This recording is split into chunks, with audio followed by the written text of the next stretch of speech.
মন্ত্রী না হলে মিনিস্টার হতাম। ভাগ্যিস সেই সময় এই ভুলটা করেছিলাম, না হলে তোমার মতন মন্ত্রী মিনিস্টার যদি আজকে এই দেশে থাকতো তাহলে খাসির মাংসের দাম কম আর মটনের দাম বেশি হতো।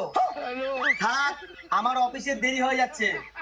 আর হ্যাঁ, আজকে যদি রান্না খারাপ হয়েছে তাহলে এই বউ মন্ত্রী পদ থেকেও সাসপেন্ড করিয়ে দেবো।